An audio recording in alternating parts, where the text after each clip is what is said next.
Je considère Jésus comme le plus grand révolutionnaire de tous les temps. C'est lui que Dieu a choisi pour lancer la plus extraordinaire des révolutions. Jésus n'a pas fondé d'église. Il n'a pas créé la religion catholique, ni protestante, ni aucune autre. Pour autant, il a délivré un message profondément religieux. Et il a mis en lumière à travers ses enseignements une religion qu'il considère comme universelle. C'est la religion de l'amour. La révolution que Jésus a initiée il y a 2000 ans et qui se poursuit jusqu'à aujourd'hui, après son passage éclair sur la terre, n'a pas d'égal dans l'histoire de l'humanité. C'est la révolution du cœur, la révolution de l'amour inconditionnel. Jésus-Christ nous a délivré cet enseignement majeur. Tu aimeras ton prochain comme toi-même. Il est écrit dans les évangiles que Jésus a dit, le premier commandement est, tu aimeras le Seigneur ton Dieu de tout ton cœur, de toute ton âme, de toute ta pensée, de toute ta force. Le second commandement est, tu aimeras ton prochain comme toi-même. Il n'y a pas d'autre commandement plus grand que cela. C'est ce que Jésus nous a enseigné. Ces deux commandements que Jésus déclare comme les plus grands font référence à l'amour. Et pour ceux qui doutaient encore de son message de paix et d'amour, Jésus a rajouté ceci. Je ne suis pas venu pour les justes, mais pour les pécheurs. Vous avez entendu qu'il a été dit, tu aimeras ton prochain et tu haïras ton ennemi. Eh bien moi, je vous dis, aimez vos ennemis. Pour Jésus, l'amour est le plus grand des commandements. Tu aimeras Dieu de tout ton cœur, de toute ton âme, et tu aimeras ton prochain comme toi-même. C'est la révolution du cœur. Et Jésus a lancé cette révolution planétaire il y a 2000 ans. Pouvons-nous croire un seul instant que Jésus était naïf? Certainement pas. Jésus n'était pas crédule, il était conscient que ce processus mettrait beaucoup de temps et se heurterait à de nombreuses résistances. Mais il savait aussi que chaque être humain doit prendre part à cette révolution majeure pour son propre salut et celui de l'humanité. C'est en effet l'amour, et seulement l'amour, qui peut sauver le monde. Il n'existe aucune alternative. L'amour est l'énergie de vie qui nous permet de traverser l'océan tumultueux de la vie sans sombrer. En vérité, il n'y a que l'amour qui peut nous aider à surmonter les innombrables épreuves que nous rencontrons tout au long de nos incarnations. Et ce n'est que l'amour qui nous permet d'accéder au stade supérieur de vie, celui de la conscience, auquel chaque être humain doit parvenir pour se libérer du cycle des morts et des naissances. Pour que vous ressentiez avec moi, en cet instant, la puissance transformatrice de l'amour inconditionnel, je vous propose d'imaginer, comme Jésus l'a enseigné, un monde où chaque être humain aimerait son prochain comme lui-même. Prenons le temps ensemble de visualiser ce monde. Vous pouvez fermer les yeux si vous le voulez, juste écouter ma voix. Imaginez ce monde à travers des scènes de vie, tels que des moments de partage, de tendresse, d'empathie, de bienveillance. Un monde où tout le monde sourit, exprime la joie et la bonne humeur. Un monde où l'on s'intéresse sincèrement à l'autre, sans attendre de contrepartie. Un monde où l'empathie et la compassion sont la norme, tout simplement. Laissez votre cœur s'ouvrir afin de ressentir cette compassion y grandir, puis se propager autour de vous, vers tous les êtres. Dans un tel monde, il n'y a plus de conflit, plus de violence, plus de haine, plus de guerre, plus de convoitise. Dans ce monde, les valeurs de solidarité, de respect, de tolérance, de gratitude sont la norme des relations entre tous les êtres. Dans ce monde enfin humain, nous faisons tous l'expérience ineffable du bonheur et de la gratitude. Ce bonheur auquel aspirent nos âmes depuis des milliers d'années. C'est en créant ce monde avec conviction dans votre cœur et dans votre conscience que celui-ci se manifestera dans le monde physique dans lequel nous vivons.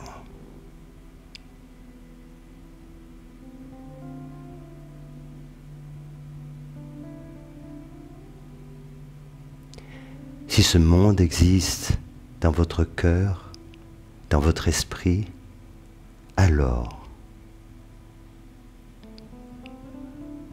il apparaîtra dans le monde physique.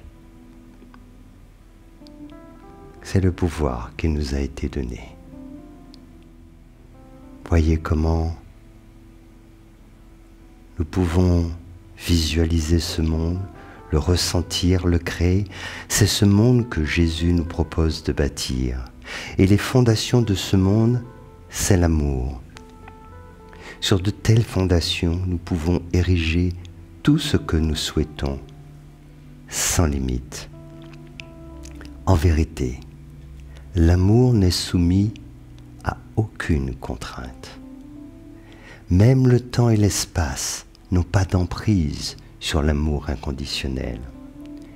Celui-ci a le pouvoir de révéler ce qui est éternel, ce qui est immortel. Mais rappelez-vous, Jésus-Christ est allé encore plus loin. Dans l'évangile de Matthieu, il est écrit que Jésus a dit « Vous avez entendu qu'il a été dit, tu aimeras ton prochain et tu haïras ton ennemi. Eh bien moi, je vous dis, aimez vos ennemis. » En déclarant cela, Jésus savait qu'il déclencherait un véritable séisme. D'abord de l'incompréhension, puis du rejet, et après un certain temps, une véritable révolution. Nous y sommes. C'était son objectif ultime. C'est son objectif ultime. L'intention de Jésus était, et est toujours, d'élever les consciences. Mais beaucoup, jusqu'alors, n'ont pas compris le véritable enseignement du Maître. Ils n'ont pas compris le sens du mot « amour » tel que Jésus l'évoquait. L'amour dont Jésus nous parle n'est pas celui que nous vivons sur le plan sentimental. Pour aimer son prochain, et plus encore aimer son ennemi, il est indispensable d'aller au-delà de l'amour-sentiment. Nous devons transcender notre nature humaine inférieure, car celle-ci est soumise à la loi de la dualité. Cette loi fait que chaque émotion, chaque sentiment, chaque chose manifestée a son contraire. Et dès lors que l'on fait l'expérience d'une émotion et d'un sentiment, son opposé se manifeste tôt ou tard. C'est pour cela que nous pouvons aimer très fort une personne et la détester quelque temps après avec autant d'intensité. Ce n'est donc pas de cet amour-sentiment dont parlait Jésus. Sinon, ces enseignements seraient impossibles à mettre en pratique. On ne peut pas aimer sentimentalement son pire ennemi. Celui qui nous a martyrisés, qui a tué des membres de notre famille, celui qui nous a torturés, violés. On ne peut pas l'aimer sentimentalement parlant.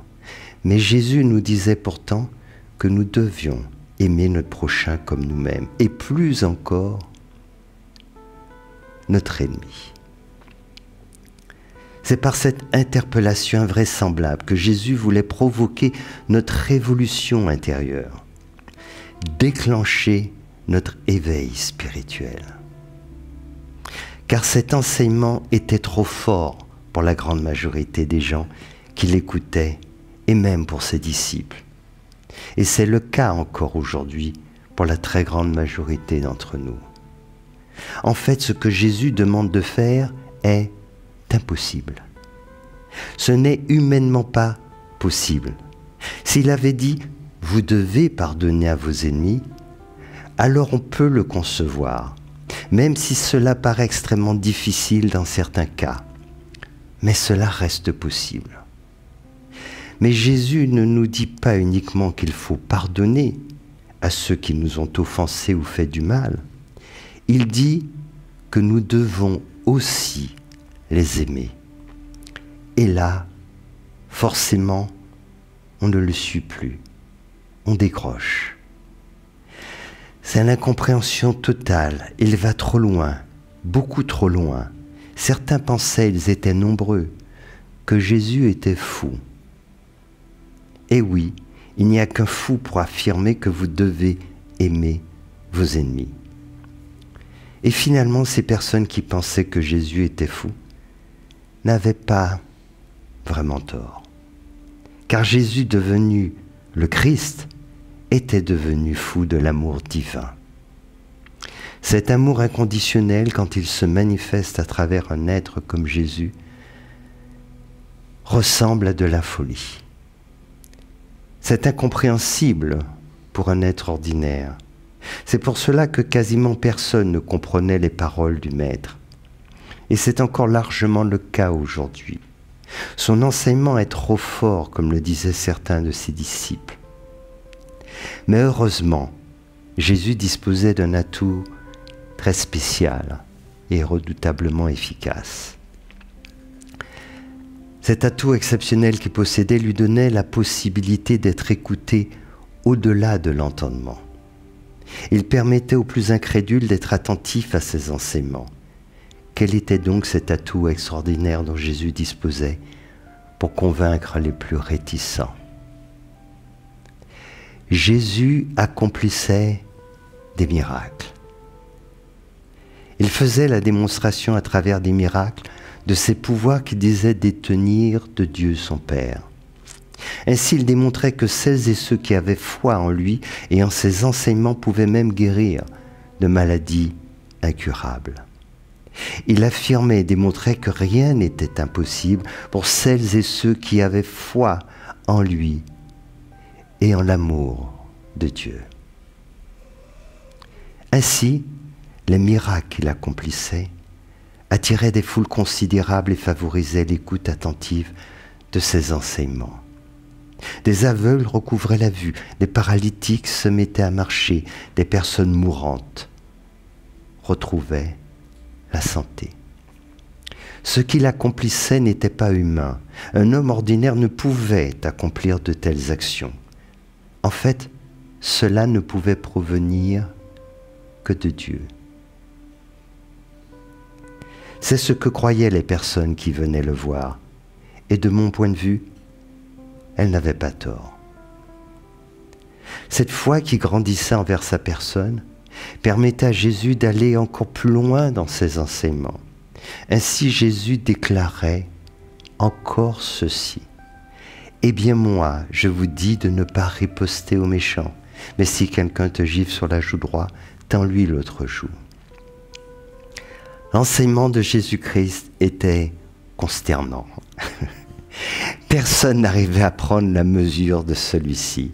Le Maître avait placé la barre très haut, trop, disaient certains, beaucoup d'ailleurs. En résumé, Jésus nous dit qu'il faut aimer son prochain quel qu'il soit. mais plus encore qu'il faut aimer son ennemi. Et il rajoute encore de ne pas riposter aux méchants, et que si quelqu'un te gifle sur la joue droite, en lui l'autre joue. Déconne. Pourquoi nous a-t-il délivré un enseignement si difficile à comprendre et à mettre en pratique? Quel était son objectif? Ma vision.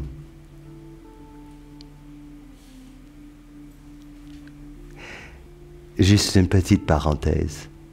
C'est un état de méditation très profond que j'entre en communion, notamment avec certains êtres, et que ces perceptions m'arrivent. Alors parfois, je les note. Ma vision est que Jésus est venu sur terre dans le but de lancer la plus importante des révolutions. Cette révolution est celle de l'amour divin. C'est la révolution du cœur.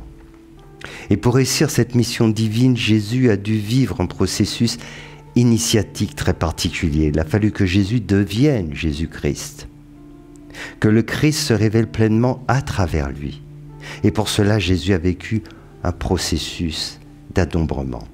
L'énergie christique en tant que conscience divine a adombré Jésus. Cela veut dire qu'elle s'est manifestée pleinement à travers lui.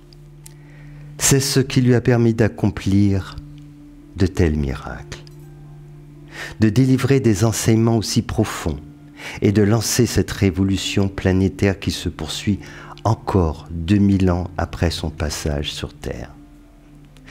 Rien de ce que Jésus-Christ a fait ou a dit n'a été fortuit. Il connaissait parfaitement le but de sa mission sur cette terre et les épreuves qu'il devait surmonter et endurer. Il savait aussi le message qu'il délivrerait lors de son chemin de croix et de sa crucifixion. Et jusqu'à son dernier souffle, il n'a exprimé aucun ressentiment envers ses bourreaux, aucune haine, aucune colère. Juste de la compassion.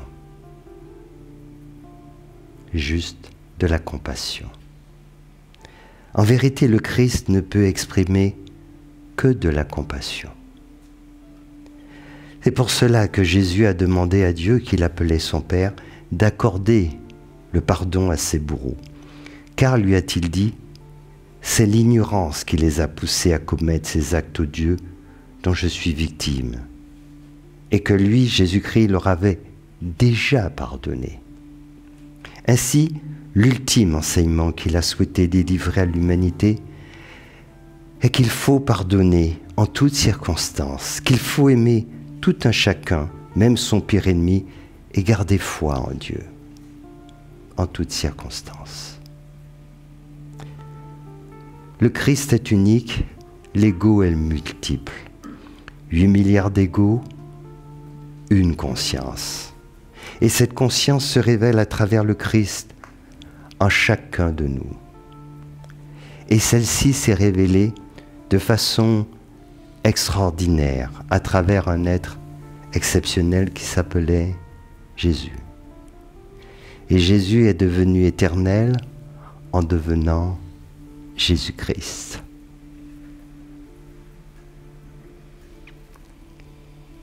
Mais il y a un autre enseignement sacré que Jésus a transmis à quelques rares disciples. Cet enseignement, il souhaite que je vous le transmette à vous aussi, car les temps sont venus. Cet enseignement précieux est le suivant. Quelle que soit votre religion, votre nationalité, votre sexe, votre couleur de peau, votre condition sociale, vos opinions politiques ou philosophiques, sachez que le Christ est présent en chacun et chacune de vous. Le Christ est la manifestation la plus élevée de Dieu chez l'être humain. Si vous exprimez l'amour de façon inconditionnelle, en pensée, en parole et en acte, alors c'est certain, la gloire du Christ se révélera en vous, comme elle s'est révélée en moi. En vérité, le Christ est chacun et chacune de vous. Et le moment est venu de le manifester. Je vous invite à me rejoindre dans l'amour du Christ. C'est ce qu'il nous dit. C'est cet enseignement divin que Jésus-Christ m'a demandé de vous délivrer. Des millions de personnes se posent la question suivante. Est-ce que le Christ reviendra à nouveau? Le Christ s'incarnera-t-il une nouvelle fois dans ce monde? À cette question, voilà la réponse qui m'a été donnée. La réponse est oui, oui et oui. Mais cette fois, il le fera différemment. La conscience christique se révélera à travers une multitude de personnes. Et cela a déjà commencé. C'est cette conscience christique qui s'exprime à travers la personne qui vous parle. Et elle le fera chez beaucoup d'autres, et notamment vous toutes et tous qui m'écoutez, si vous acceptez de renoncer à votre ego afin de révéler le Christ qui est en vous. Puisse le Christ se révéler en chacun et chacune de vous. Le 25 décembre, symbole de la naissance de Jésus-Christ, est le symbole en fait de la naissance, de l'apparition du Christ dans ce monde. Le Christ est un terme qui est utilisé pour parler de la dimension divine. On pourrait l'appeler le soi, le Bouddha qui est en nous, la conscience universelle. Ce terme, Jésus a employé, était pour désigner cette dimension spirituelle. Et il est important de considérer, de comprendre que celle-ci existe en chaque être humain et ne demande qu'à se révéler. Et chacun, chacune peut le faire, à condition de faire ce choix, de renoncer à son ego, d'exprimer ses plus hautes qualités humaines. Parce que ces qualités humaines viennent de notre conscience, c'est-à-dire de notre dimension spirituelle. Elles sont naturelles. Aimer est la chose la plus naturelle pour notre conscience. On ne peut pas faire autrement. En réalité, on est amour. C'est notre essence en tant qu'être spirituel. Mais comme nous l'avons perdu de vue, identifié un corps à un ego, ce monde qui est soumis à des lois, aux lois de la dualité, crée de la confusion. Et pour nous, l'amour, c'est une question de sentiment. Et plus que cela encore, on aime l'autre en fonction de ce qu'il nous apporte. Autrement dit, on ne l'aime pas du tout. C'est totalement égoïste en réalité. Et c'est pour ça que quand l'autre nous apporte plus qu'on attend de lui, on l'aime plus, tout simplement. Et on peut même le détester, le reprocher. Tout le monde sait cela. C'est important de prendre conscience. En réalité, la cause de tous les problèmes dans ce monde, c'est le manque d'amour. Nous ne nous aimons pas en vérité. Nous aimons simplement quand nous disons « j'aime telle chose, j'aime telle personne, j'aime ce qu'elle m'apporte, sinon je m'en fous ». C'est ça la réalité. Il faut regarder les choses en face. Et c'est une tragédie car nous avons utilisé ce mot, nous l'utilisons pour dire quelque chose qui est finalement à l'opposé de ce qu'est l'amour vraiment spirituel. L'amour n'attend rien en échange. C'est pour ça qu'il faut bien comprendre que quand on utilise ce terme, quand Jésus utilisait ce terme, c'était pour parler d'autre chose. Ça n'avait rien à voir. Cet amour universel, inconditionnel, est l'expression de notre nature spirituelle. Ce n'est pas un sentiment, c'est un état d'être. Quand vous voyez le soleil dans le ciel, il ne peut rien faire d'autre que diffuser sa lumière. Il ne sélectionne pas, il n'y a pas de discrimination. Il n'en voit pas certains et pas d'autres. Il est lumière, il exprime ce qu'il est. Quand on est amour, on exprime son amour. C'est cela qui est difficile à concevoir. C'est pour ça que Jésus n'avait pas de haine, n'avait pas de ressentiment. Parce qu'étant devenu le Christ, ça n'existe pas. Et c'est pour ça que ça semblait tellement étrange, qu'au dernier moment, après tant de souffrance et qu'il allait mourir, quelles étaient ses dernières paroles? Pardonne-leur. Voyez ce que je veux dire? Voilà. Et c'est ça qui est important. Alors si nous prenions conscience de cela, alors nous pourrions partir de là où on est, des êtres égoïstes, égocentriques, et nous tourner vraiment vers l'autre, avancer sur ce chemin de l'amour. Sinon, ça ne marchera jamais. C'est pour ça que ce monde souffre. Dès lors que nous ouvrons notre cœur, comment nous pouvons supporter que tous les jours, 10 000 enfants meurent de faim? Tous les jours. Comment pourrions-nous supporter cela? Que 25 000 personnes meurent chaque jour de faim. Que des millions et des millions de personnes sont dans la souffrance. Et qu'en fait, c'est même pas difficile de changer cela. On a tous les moyens technologiques, humains, on a tout en réalité. Il nous manque l'essentiel. La volonté, cette volonté qui viendrait de l'amour. C'est pour ça que dès lors que l'on fait des choses pour les autres, on trouve les moyens, les ressources. C'est pas difficile. Mais nos moyens et nos ressources, on les utilise pour détruire. L'argent que l'on peut mobiliser, les moyens humains, tout ce que l'on arrive à mobiliser, à utiliser pour détruire, pour tuer. Voilà. C'est pour ça qu'il n'y a pas d'alternative.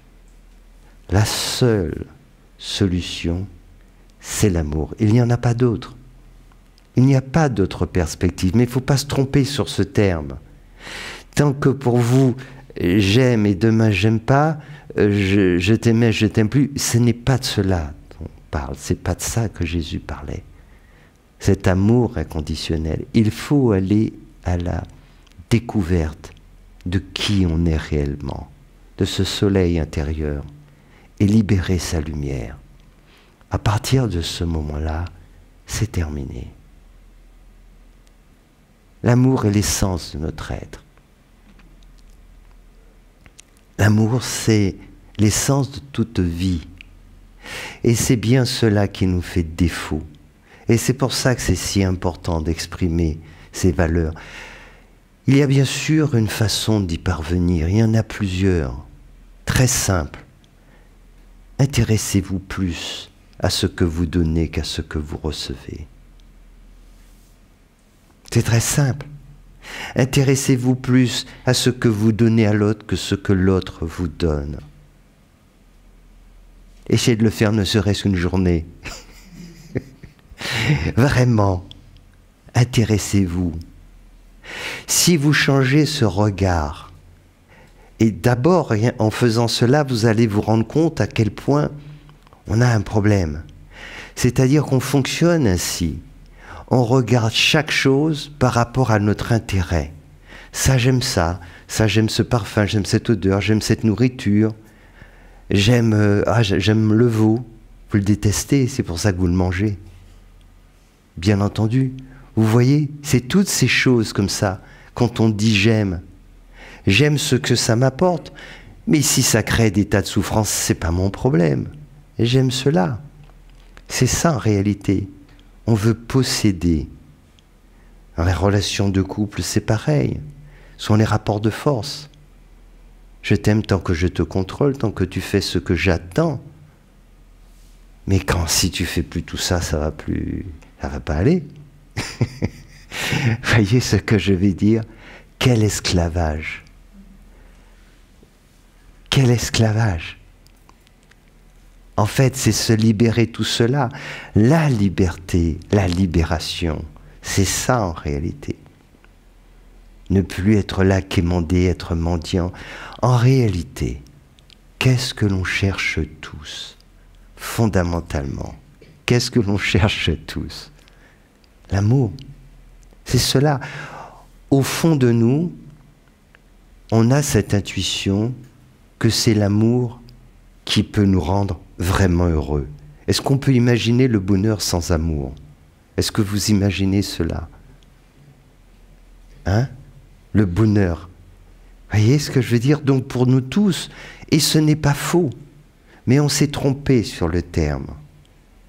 On n'a pas compris que ce qu'on appelle amour, c'est pas l'amour, c'est de l'intérêt. Rien à voir. C'est de l'intérêt. De l'intérêt, du désir, sauf que l'amour commence là où le désir s'arrête. Quel changement, quelle révolution. Pourquoi je dis ça? C'est simple, le désir, il est tourné vers soi, n'est-ce pas? Quand vous désirez quelque chose. Des fois, des gens disent « je désire pour l'autre ». Mais bon, on désire avant tout pour soi. D'accord? C'est tourné vers soi. Et l'amour est tourné vers l'autre. Donc il faut faire un choix. C'est cela. Et c'est très intéressant parce qu'en toutes circonstances de votre vie, et vous pouvez faire cela, vous dire « je m'intéresse à ce que je donne et je me désintéresse totalement à ce que je reçois ». Nous, on fait tous le contraire. On est d'accord? On nous a appris à faire le contraire. En réalité, voyez, quand on dit qu'il faut donner, sans chercher à récolter le fruit de nos actes. Parce que si on donne, en étant conscient de ce que ça rapporte, on ne donne plus. On investit, on fait en se disant, si je fais ceci, voilà comment ça va faire, etc. C'est de l'hypocrisie. Ce n'est pas de l'amour. C'est de l'intérêt, on investit. Et quand on n'a pas un retour sur investissement, on fait la gueule. Est-ce que je veux dire? C'est ça, en fait. On n'est pas content. Quelle libération de ne plus attendre de l'autre, de ne pas attendre de recevoir. En réalité, quand on voit des gens tendre la main, sur 1000 personnes, il y en a 999 qui tendent la main en attendant de recevoir quelque chose. La personne qui est libre, c'est celle qui tend la main pour donner. C'est celle-ci. Et quand vous êtes vraiment dans le don, quand vous faites cette expérience de l'amour inconditionnel, du don inconditionnel, alors vous découvrez la chose extraordinaire. La plus belle des choses, c'est que vous faites l'expérience vraiment du recevoir. Vous découvrez que c'est dans le don que l'on reçoit ce qu'il y a de plus précieux et nulle part ailleurs. C'est ça qui est magique. Et c'est pour ça que les gens qui donnent vraiment, sans contrepartie, sont heureux. Et quand on leur dit « Ah, mais tu donnes beaucoup et tout, et toi, etc. » Mais c'est quand on donne que l'on reçoit, vraiment. C'est la seule façon. On ne peut pas donner de l'amour que l'on n'a pas. Si vous voulez vraiment donner de l'amour, il va falloir le trouver en vous. Sinon, ce n'est pas de l'amour, c'est autre chose. Vous voulez donner un peu à l'autre parce que vous voulez recevoir beaucoup de l'autre. Mais quand vous voulez vraiment ouvrir votre cœur et donner de l'amour, alors vous faites l'expérience d'abord en vous de ce qu'est l'amour. Et quand vous faites cette expérience, qu'est-ce que vous pouvez attendre de l'extérieur? Quand vous trouvez cela en vous, qu'est-ce que vous pouvez attendre de l'extérieur? C'est ça en fait. C'est pour ça que l'on est vraiment heureux, comblé, lorsqu'on découvre tout cela en nous et qu'on peut le donner autour de nous. L'amour, c'est peut-être la seule chose que plus on donne et plus ça grandit à l'intérieur de nous. Ça nous enrichit. C'est ça en fait. C'est une pure bénédiction. Et c'est ça qu'il y a aussi d'extraordinaire. C'est que cette chose la plus précieuse au monde, on ne peut pas la découvrir autrement que comme ça. Et c'est ça qui est magique. Tant qu'on cherche à l'extérieur, évidemment, au départ, ça donne cette impression, c'est gratifiant, ou ça fait un peu plaisir. Mais après, on passe à autre chose. On se lasse, on a besoin d'autre chose, etc. Il y a des frustrations demain. Puis tout ça disparaît. Mais quand on fait cette démarche d'aller à la découverte de qui on est réellement, et qu'on fait cette expérience du don inconditionnel, qui fait qu'à ce moment-là, on ouvre vraiment notre cœur, alors on réalise que c'est ça qui est la chose la plus précieuse. Et ça nous comble. Et c'est pour ça que lorsque l'on donne vraiment, vraiment de l'amour, on n'a pas besoin en retour. Il n'y a rien. Quand on ne le fait pas vraiment, on va être sensible à des choses. Vous voyez, quand on n'est pas parvenu à ce stade, alors ça fait plaisir, par exemple les compliments. J'ai envie de dire, c'est formidable ce que tu as fait, etc. Ça nous flatte, ça nous fait du bien. Quand on fait les choses vraiment par amour, après tout ce qu'on peut nous dire, que ça soit en positif ou négatif, ça ne change rien. C'est tout. C'est comme ça, c'est pas ça qui nous nourrit. Est-ce que vous comprenez ce message de Jésus-Christ? Et vous comprenez aussi ce message qu'il nous délivre actuellement. C'est pas de se dire, il y a quelqu'un qui va apparaître et on va se dire, ah c'est lui. C'est pas de ça qu'il s'agit. Cette conscience christique, comprenez bien, 8 milliards d'égos, une conscience. Cette conscience peut s'exprimer à travers la création. Elle s'exprime à travers Jésus, s'exprime à travers d'autres. Mais aujourd'hui, plus que jamais, elle a besoin de s'exprimer à travers une multitude. Cette conscience christique, pour dire les choses simplement, a cette caractéristique qu'elle exprime avant tout l'amour. C'est cela, l'amour de façon inconditionnelle. Et ce qui est important justement pour arriver à manifester cela, c'est de faire les choses dans le cœur, de faire. Et même si au départ ça ne paraît pas si évident ce que je disais, parce que c'est une rééducation. Quand on a appris sans cesse à dire j'aime en fonction de ce que ça m'apporte, c'est un volte-face là, volte-face qu'il faut faire vraiment. De s'intéresser plus à l'autre qu'à soi-même. C'est un changement profond. Mais quand on le fait, quand on commence à le faire, alors c'est une vraie libération. Parce qu'on se libère de la chose qui est la pire, c'est-à-dire ce besoin permanent. On est dans une frustration. Plus on est dans l'attente de recevoir, et plus justement on est frustré quand on ne reçoit pas. Le fait de ne plus être dans cette attente, c'est vraiment la libération. C'est ça. Il n'y a que comme cela qu'on parvient à se libérer. C'est par le don, en étant attentif à ce que l'on donne. Et plus on donne de l'amour, et plus l'amour grandit en nous. C'est cela. Brenda ? Il y a une question de Magali qui demande, n'y a-t-il pas qu'un être éveillé qui puisse être dans cet amour inconditionnel? Certes, mais c'est le chemin aussi. C'est le chemin de l'éveil. Avant d'y parvenir, alors il faut se mettre en chemin. C'est cela. Et un jour, ça se produit. Mais il faut changer notre façon de faire.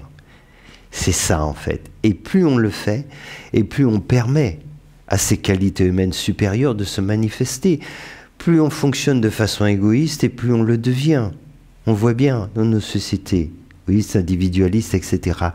Mais plus on fait les choses autrement, en s'intéressant à l'autre, plus ça se fait. Vous savez, c'est des images très simples qu'il faut avoir.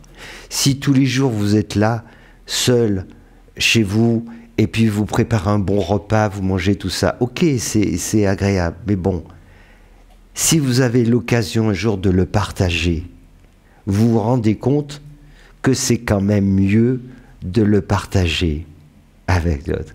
Et puis si un jour vous rencontrez des personnes qui n'ont vraiment même pas à manger, alors vous réaliserez que de le donner, c'est encore quelque chose au-dessus. Alors il se passe des choses sur un plan subtil.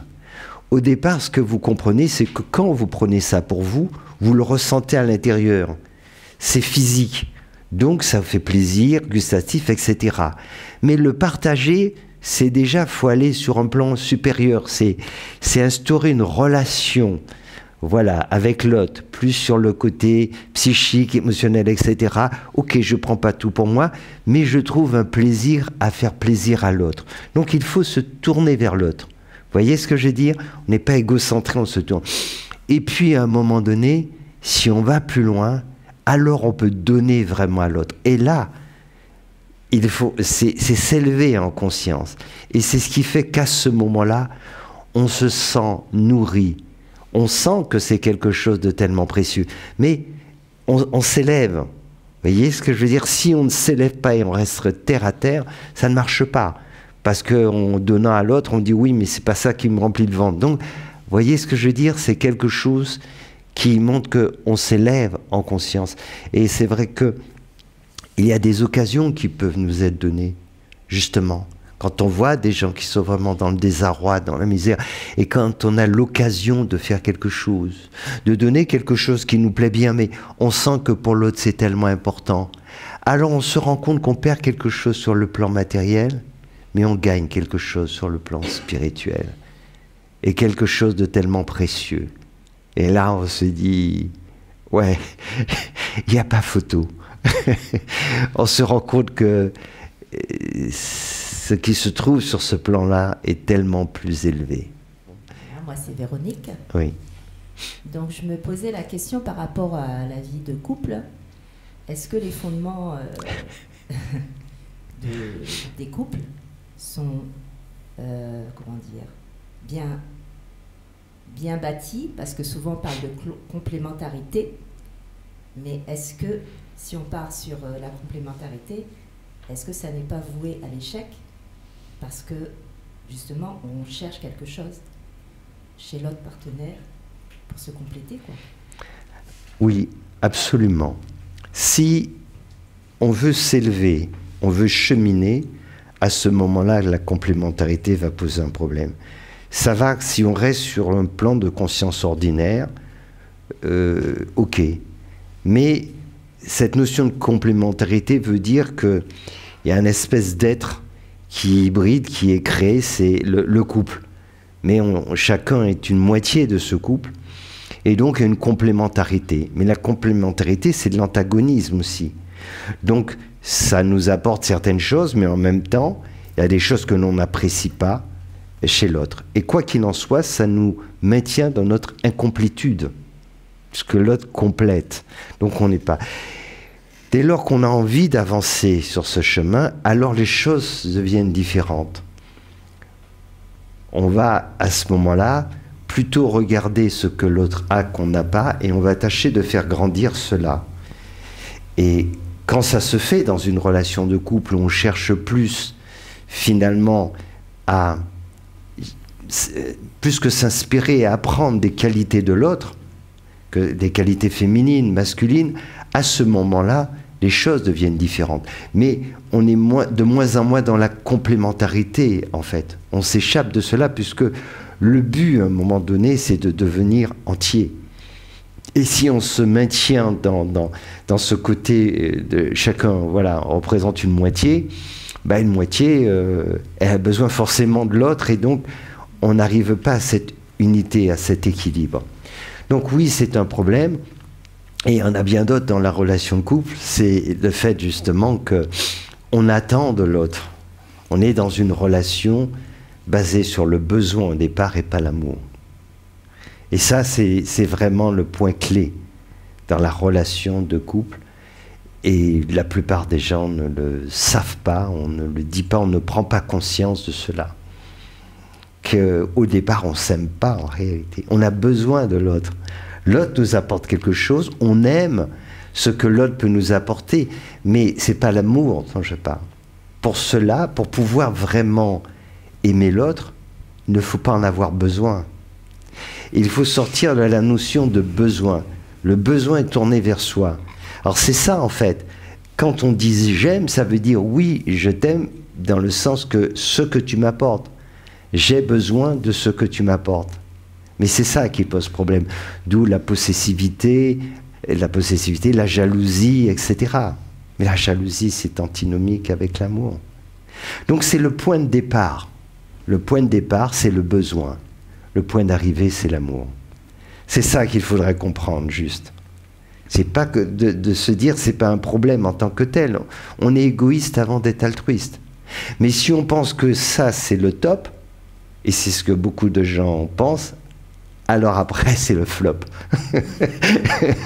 Et c'est ce qui arrive à beaucoup. Hein? C'est bien, c'est pas mal.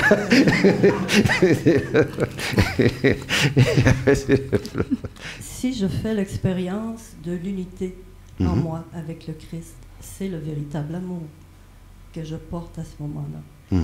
Il peut être aussi partagé avec un autre être humain.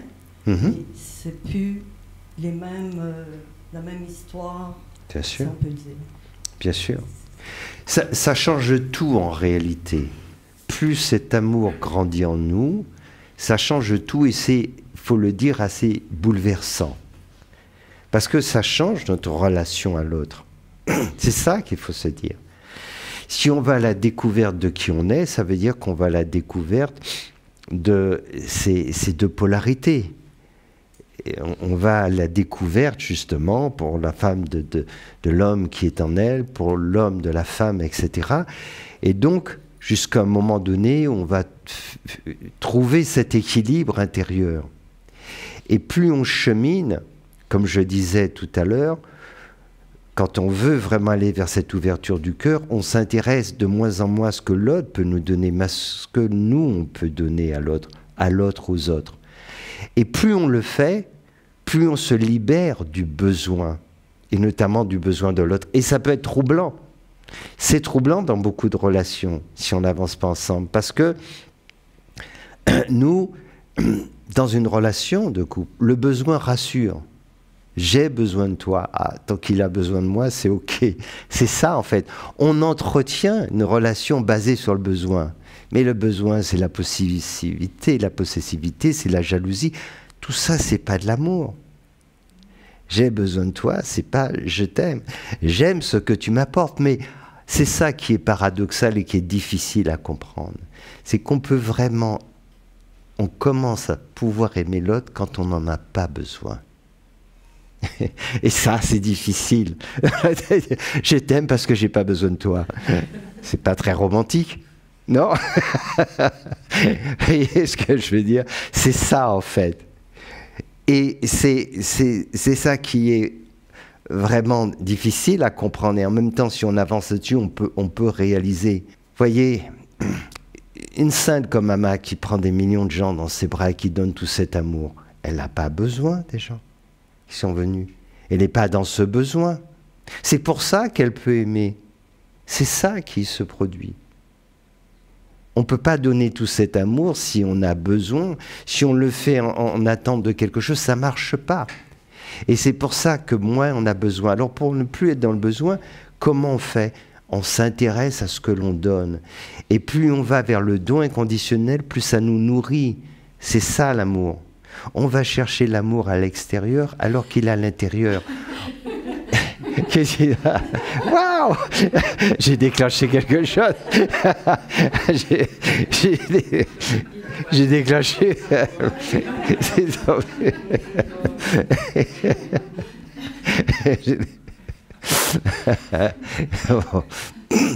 Des choses qui arrivent. Hein.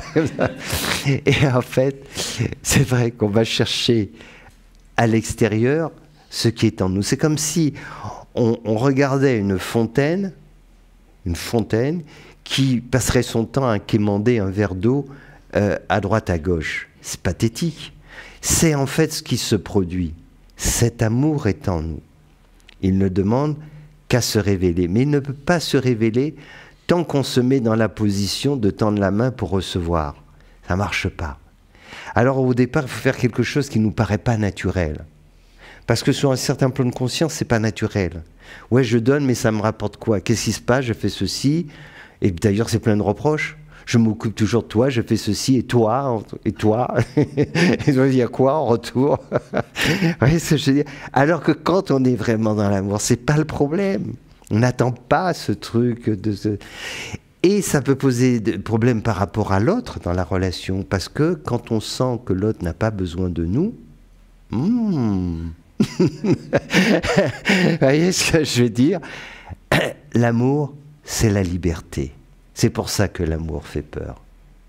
Et quelqu'un qui est dans l'amour est libre. Oui, il n'est pas dans le besoin.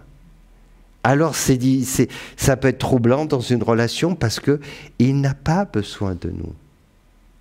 Voyez, le soleil, même si la Terre, il n'y a plus d'êtres humains demain, et il ne va pas éteindre la lumière. Il va continuer à briller, il va continuer à faire. Il ne va pas dire maintenant on va baisser l'intensité.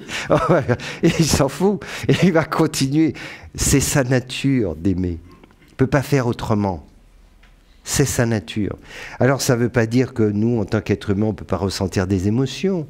C'est d'amour, qu'on ne peut pas ressentir des choses. Mais ça ne va pas changer le fait que si on ouvre notre cœur, on a ouvert notre cœur et on aime, c'est comme ça. Et tu peux dire, oui, mais toi t'es stupide, t'es un couillon, t'es ceci. Ça change rien en réalité. Ça change rien quand vous êtes vraiment dans cet amour. Et que vous savez que gens qui vous avez porté beaucoup d'attention, vous méprisent, vous détestent et tout ça, et alors? Et alors? Moi, j'ai une longue expérience de ça. J'ai une longue habitude. J'ai l'habitude. Il y a des choses. Savoir, même sur Internet, il y a des fois des gens qui s'enflamment, qui traitent de tous les noms et tout. Et puis pas que là, mais... Et puis le fait, pourquoi il est suspect, pourquoi il parle d'amour, c'est quoi cette histoire? Est-ce que je veux dire? Si je disais on va tous se fighter, ou je disais ceux les coupables, là il n'y a pas de problème. Mais là, vous voyez ce que je veux dire? Parler d'amour, il y a des gens que ça stresse terriblement. Donc, c'est ainsi. Mais ça ne me pose aucun problème.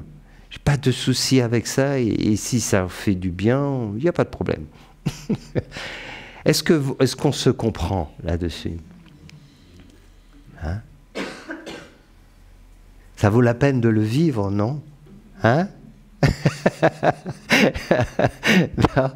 Et c'est super important de le comprendre aussi sur le plan relationnel.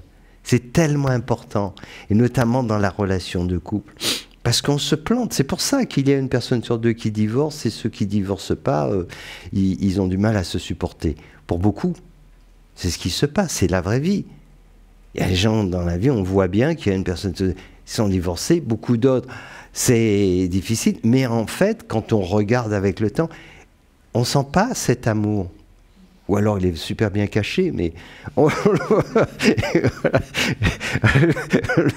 voit pas, ça ne transparaît pas, quoi. Hein. C'est pas comme tout à l'heure, le feu d'artifice, là. Là, c'est complètement différent. Voyez? Et ça vient de là, en réalité.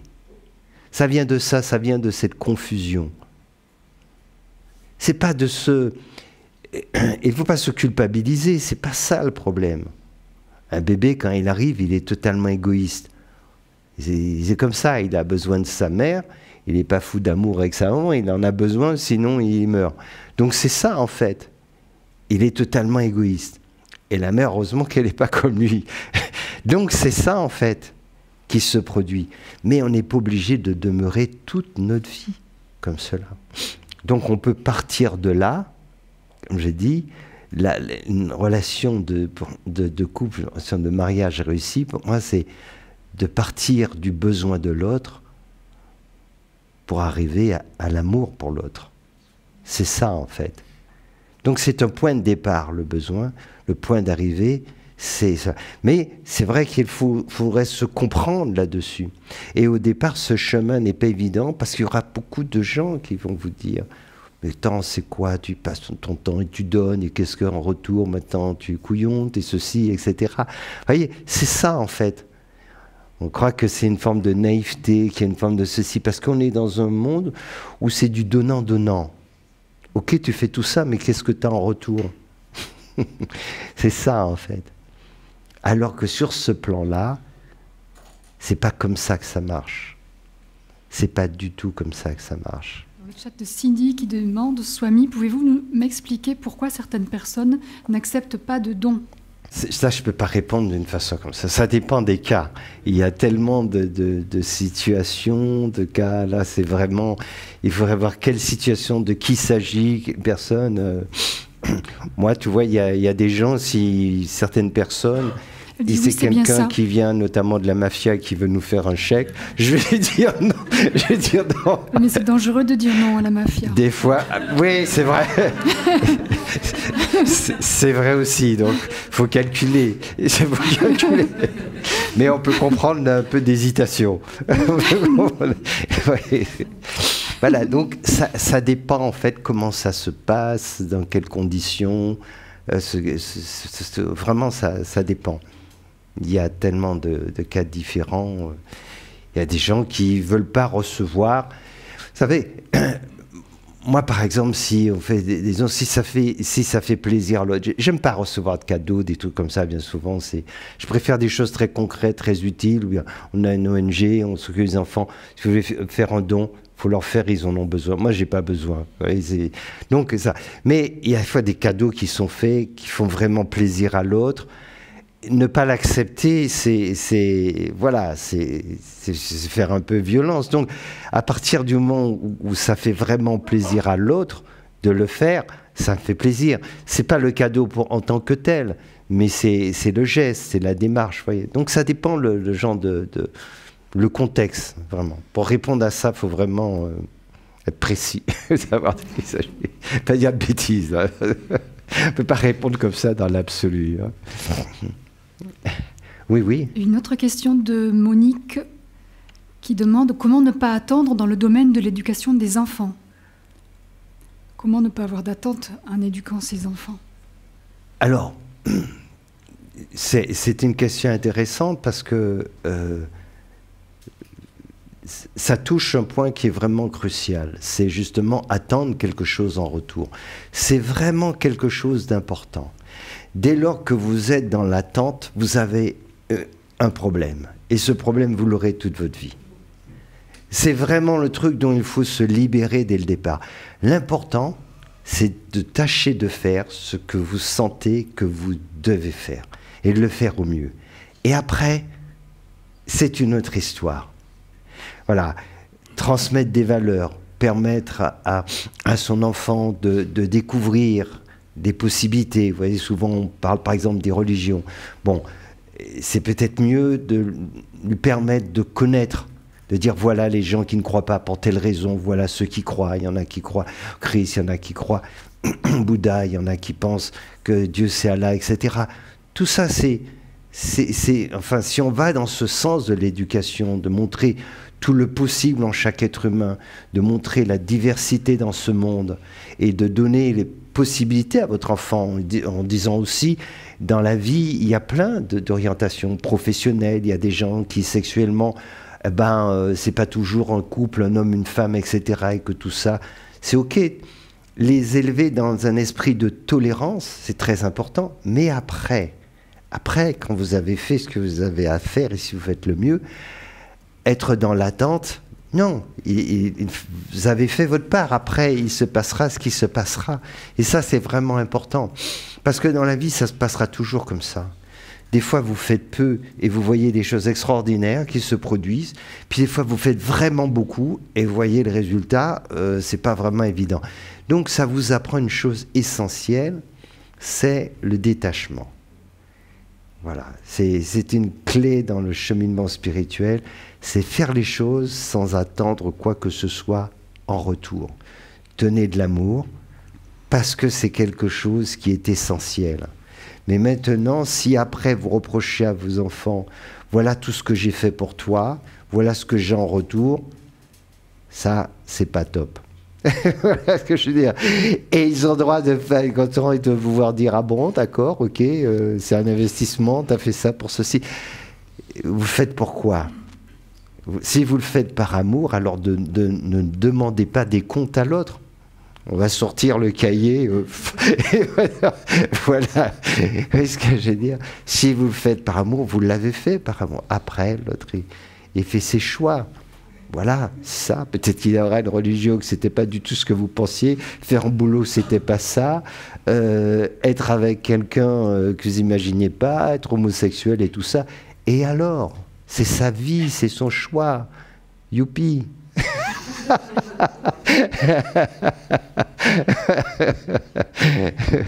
Oui. J'ai une question. Est-ce que donner sans attendre en retour, est-ce que c'est ça l'ouverture du cœur? Ou est-ce qu'il faut ouvrir son cœur pour pouvoir donner sans attendre? Il ne va pas s'ouvrir tout seul, le cœur.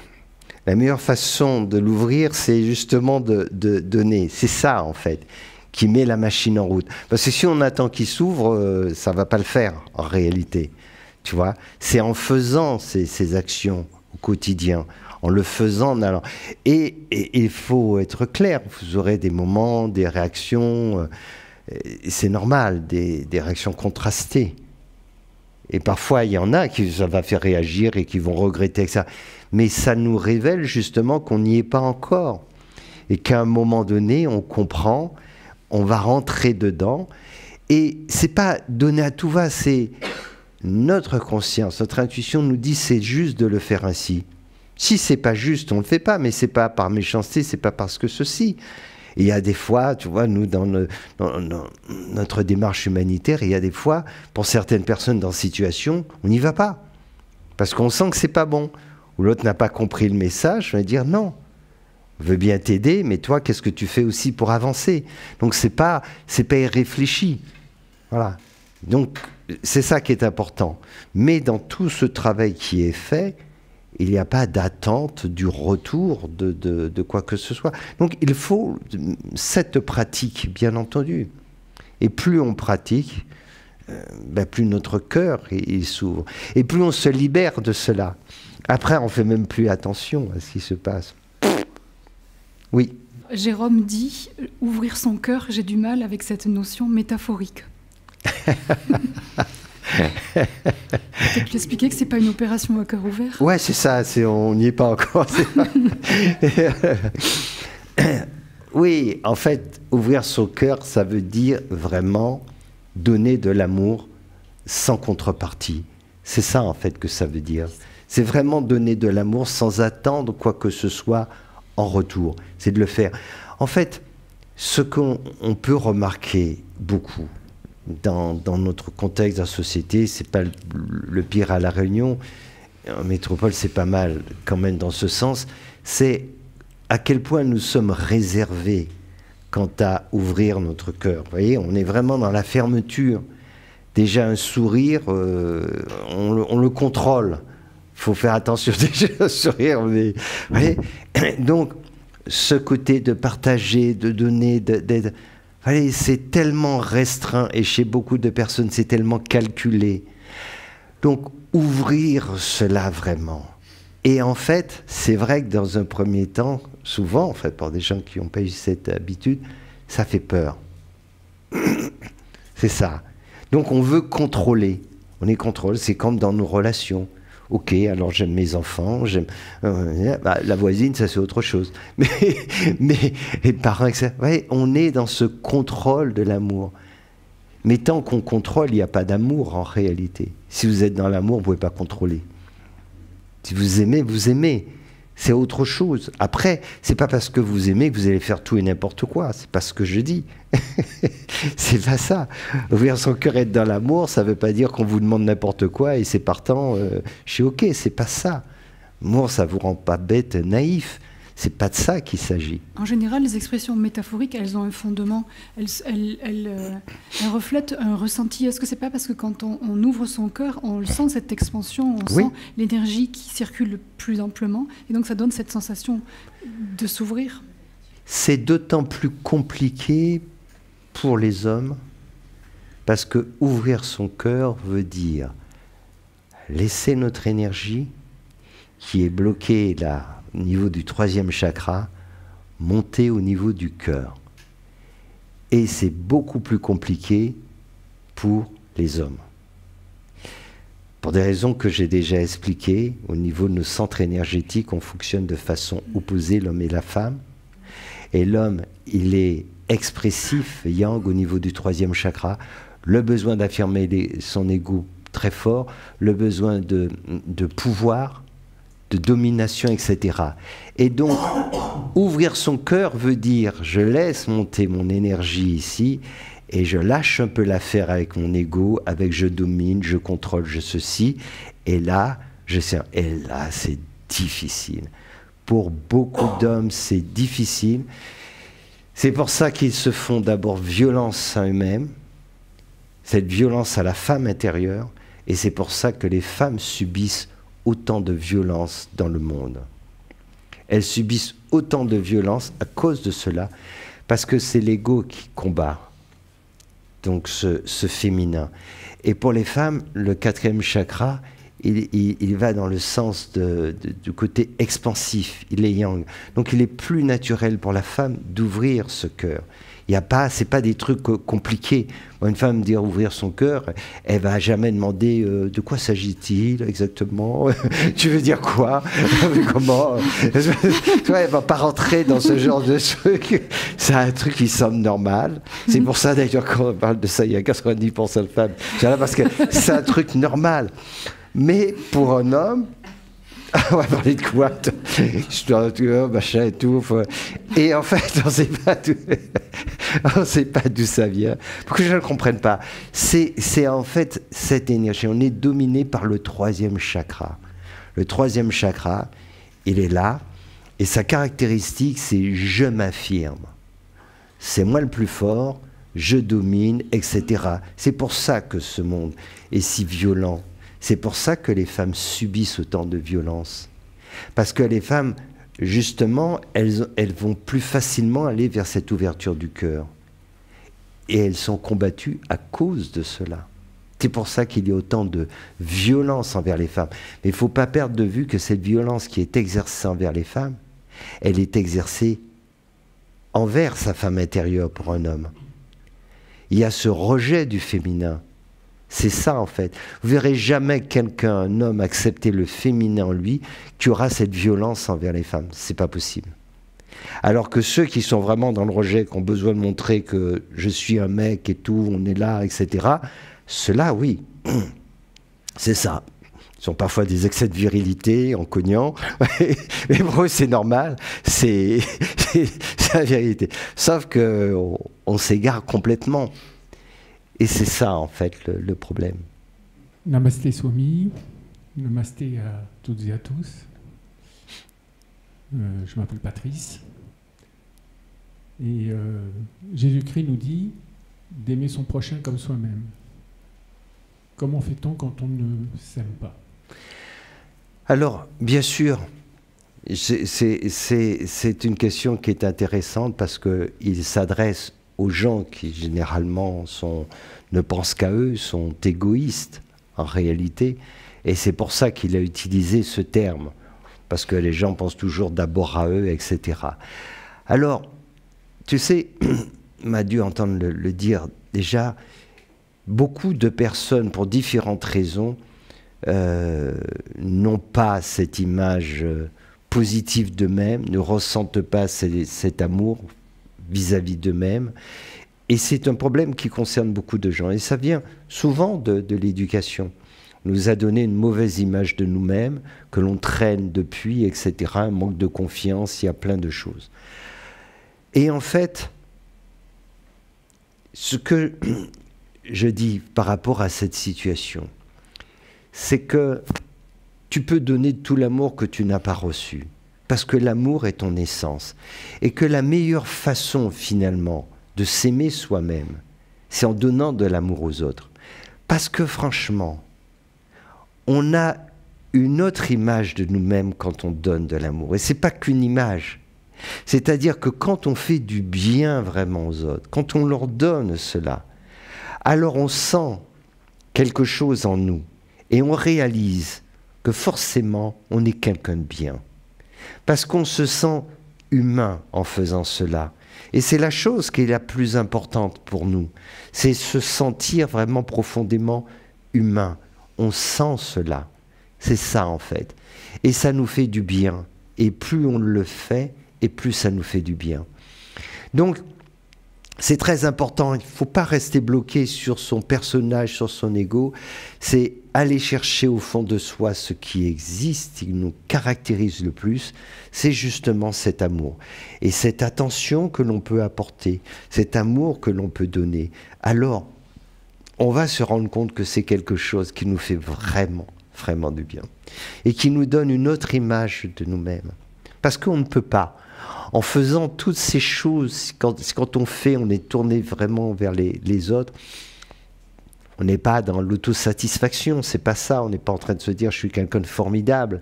Mais on se sent profondément humain.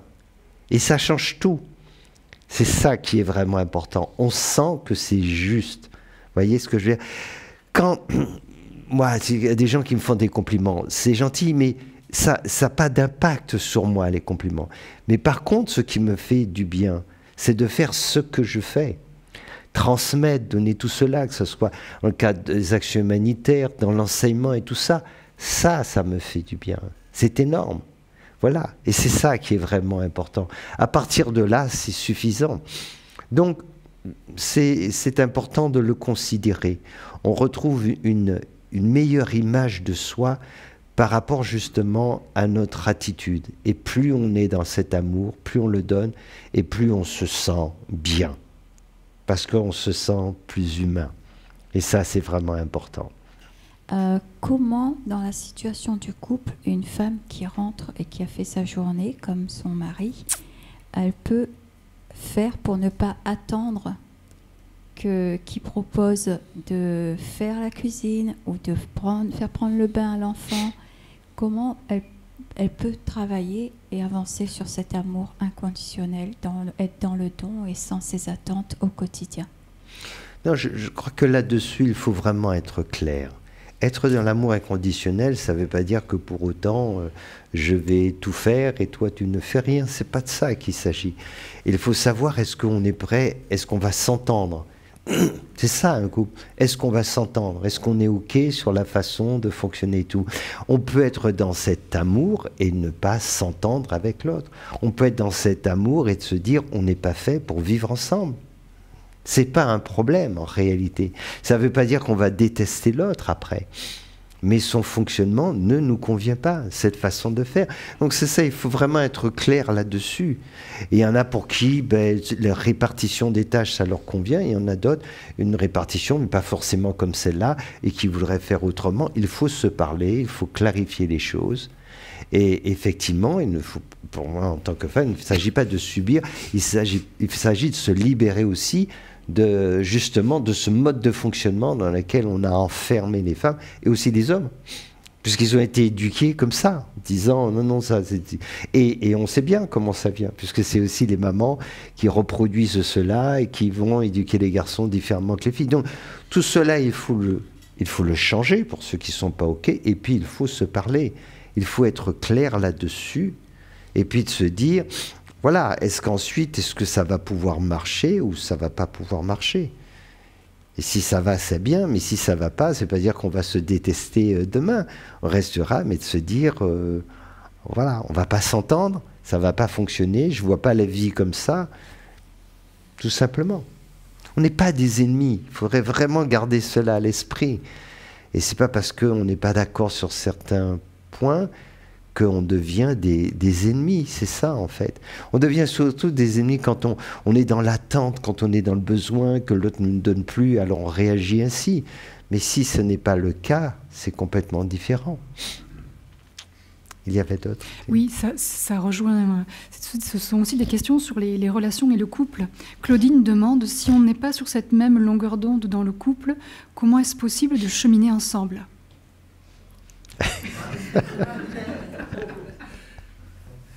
C'est pas possible. Bon, question suivante. Alors, en fait, c'est là qu'il faut être clair. Quelle est notre priorité? Si notre priorité, c'est je reste en couple quoi qu'il en soit, je ne porte pas de jugement. Hein. Si c'est notre priorité pour différentes raisons, c'est notre priorité. auquel cas on met de côté notre évolution spirituelle, si notre choix, on a le droit, etc. Si pour nous, cette évolution sur le plan spirituel n'est pas quelque chose, c'est pas juste un truc, voilà, c'est pas un hobby, c'est pas quelque chose, si c'est pour nous quelque chose vraiment d'essentiel, qui est vraiment du sens, alors à ce moment-là, c'est différent. Et c'est classique dans les relations de personnes qu'à un moment donné, on n'est plus en phase. C'est normal. 5 ans après, c'est plus les mêmes personnes qui sont ensemble. Celles qui se sont mariées à telle date ou qui sont restées en couple, 2 ans, 3 ans, 4 ans, ne sont plus les mêmes. C'est comme ça, il faut vraiment comprendre ce truc. C'est plus les mêmes besoins, c'est plus les mêmes attentes, il y a toute une évolution. Et donc, voilà, donc on peut à un moment donné avoir des aspirations qu'on n'a pas eues du tout à notre époque et se dire, alors, si ça va avec l'autre, ok, mais si à un moment ça devient vraiment un problème sur notre évolution, pour certaines personnes, c'est ok, parce qu'ils acceptent cette évolution de l'autre, ils vont, ok. Si ça se passe ainsi, c'est tant mieux, mais parfois c'est un vrai blocage, l'autre le refuse, donc c'est à nous de voir qu'est-ce qui est notre priorité. Et l'idéal étant évidemment de se comprendre et de se dire, bon, si on peut plus cheminer ensemble, ça ne veut pas dire qu'on devient des ennemis. Mais est-ce qu'on doit rester et se supporter l'un l'autre, ou alors qu'on avance? Voilà, vous voyez ce que je veux dire? Donc, c'est tout cet état d'esprit, je pense, qui est vraiment important, et ça rejoint la base, l'éducation, et plus tôt on va dans ce sens, et mieux c'est, pour apprendre aussi les gens, qu'on comprenne. Bien sûr, quand on se marie, on a toujours l'impression que c'est pour la vie, mais dans les faits, c'est pas comme ça que ça se passe. Pour beaucoup, c'est pas ainsi que ça se passe, parce que, et ça n'a rien d'anormal, on n'est plus les mêmes personnes. Donc c'est comme ça, il y a des tas de changements qui se produisent, et il ne faut pas le voir forcément de façon dramatique. Le tout, c'est d'essayer de l'accepter, puis de le comprendre.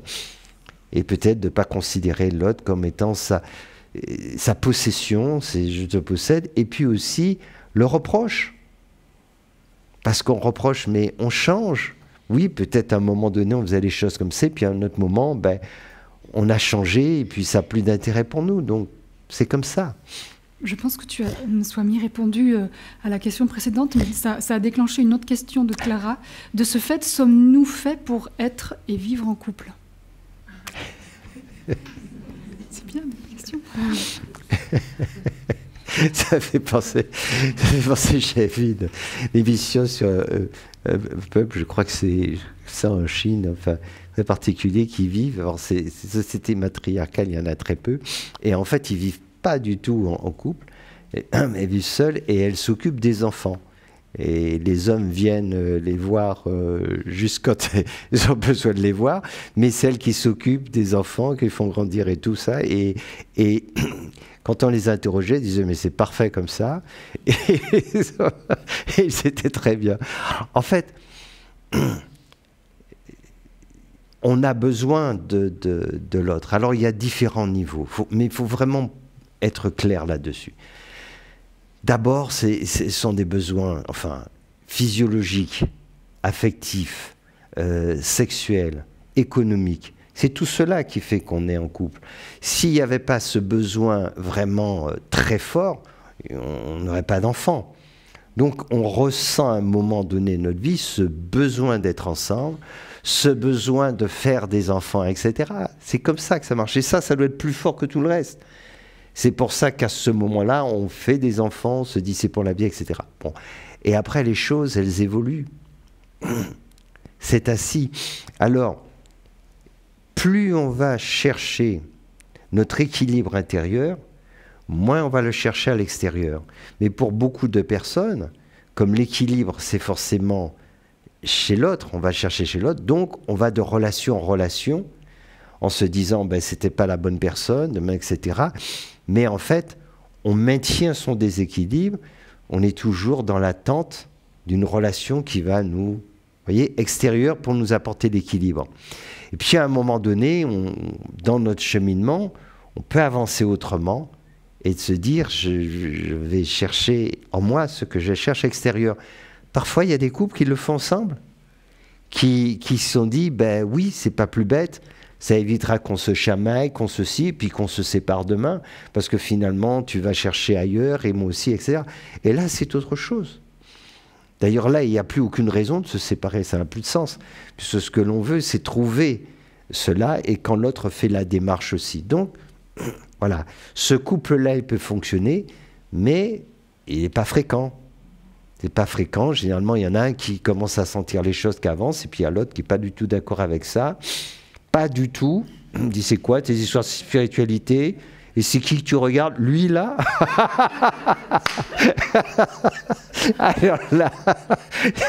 Alors là, c'est même pas la peine. Ça fait rigoler parce que...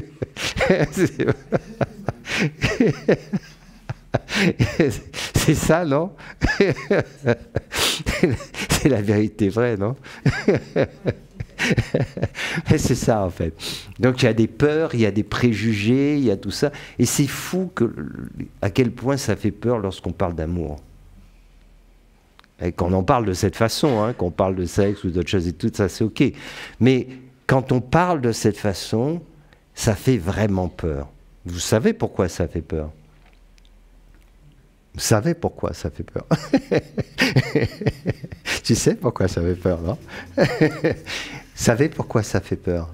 Ça fait peur parce que ça déstabilise voilà, le château de cartes qui s'écroule. Et...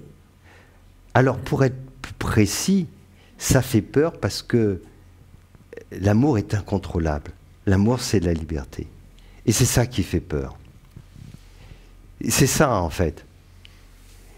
On se dit, ça va jusqu'où? C'est ça. Déjà, simplement, voyez, de réunir des personnes. C'est quoi ces relations? On parle d'amour, c'est qui? Ta famille? Non? Ben alors c'est quoi? Je comprends pas. C'est quoi ces trucs? Voyez, déjà ça paraît étrange pour pas dire suspect. Pourquoi les gens sont réunis? C'est quoi votre truc? C'est quoi ça? Et on parle d'amour, et puis on peut même se prendre dans les bras, mais c'est quoi? Enfin, c'est ça qui déstabilise. Extérieur, on se dit, mais c'est quoi ça? En fait, l'amour fait vraiment peur. C'est la chose qui fait le plus peur. Parce que l'amour est incontrôlable, en fait. Et quand on aime vraiment, c'est pas le problème de t'es mon frère, t'es ma soeur, t'es mon fils, et ceci. On aime. Et donc, c'est ça, en fait, qui est étrange pour beaucoup de personnes. C'est qu'on est OK quand ce sont des réunions de famille. Or, tu aimes voilà, tes enfants, tu aimes ton mari, tu aimes ceci, tu aimes... Voilà. Puis on s'éloigne, on s'aime un peu moins, les cousins, les cousines. Bon, voilà. Vous voyez ce que je veux dire? Il y a un phénomène comme ça. Mais des gens qui se retrouvent ensemble, qui viennent de tous horizons, qui n'ont pas forcément la même culture, religion, classe sociale, etc., et puis qui parlent d'amour et qui peuvent se prendre dans les bras et tout, c'est quoi? Vous voyez ce que je veux dire? C'est ça, en fait. Non, mais c'est ça qui inquiète. L'amour fait peur. Parce que si on laisse l'amour grandir, c'est fini. On va faire tomber, justement, toutes ces violences, toute cette haine, tout le reste. C'est pour ça que beaucoup de gens vous diront c'est des conneries, c'est ceci, c'est machin. Bien sûr qu'ils le diront. Pour rester dans ce bastion-là, l'ego, le pouvoir. L'ego sait que son seul ennemi, l'ennemi le plus redoutable, c'est le cœur, c'est l'amour. C'est pour ça qu'il le combat. Ce point, c'est pour ça que les femmes sont autant combattues. C'est ça, en fait. C'est pour ça. C'est pour ça qu'il faut, au contraire, y aller vraiment. Il ne faut pas avoir peur. S'il y a bien une chose, il ne faut pas avoir peur, c'est l'amour. C'est ouvrir son cœur. L'amour ne nous rend pas naïfs, ne nous rend pas fous. L'amour nous rend enfin lucides. Quand on parle d'intelligence, on est quand même l'espèce la plus stupide sur cette planète. On a certes des pouvoirs, je dirais sur le plan intellectuel, on a des capacités, mais quelle bêtise quand même. Pour arriver à vivre aussi mal, pour arriver à s'autodétruire, pour arriver à tuer toutes les espèces de vie, pour arriver à détruire la planète, et on a l'air content de nous. On est stupide. Vraiment, c'est pas ça l'intelligence. C'est ça. Et pourquoi? Parce que c'est le problème du cœur. Tant qu'on n'arrive pas là, ça ne marche pas. Voilà. Cette intelligence du cœur, c'est pas juste une phrase comme cela. C'est cela. Parce que l'intelligence, c'est notre capacité à vivre en paix, en harmonie avec soi, avec les autres, avec la planète. C'est ça en fait. Et ici, on ne peut pas vivre. Au niveau du 3e chakra, ça ne marche pas. Donc c'est au niveau du cœur que ça se passe. C'est là que s'ouvre aussi notre intelligence. C'est ça en fait. Notre intelligence, c'est là qu'elle se trouve. Elle se trouve au niveau du cœur. C'est pas dans le mental. L'ego, il est bête. Il n'y a pas plus stupide que lui. Mais c'est un outil extraordinaire si on le met au service de l'intelligence qui est notre cœur. Voyez ce que je veux dire?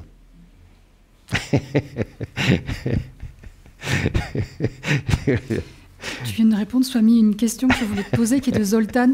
Namasté, Swami. Est-ce que cette domination qui crée de la violence à cause du 3e chakra, cela est le résultat d'une polarité qui résiste? Oui, bien sûr, ça résiste. Les hommes résistent terriblement.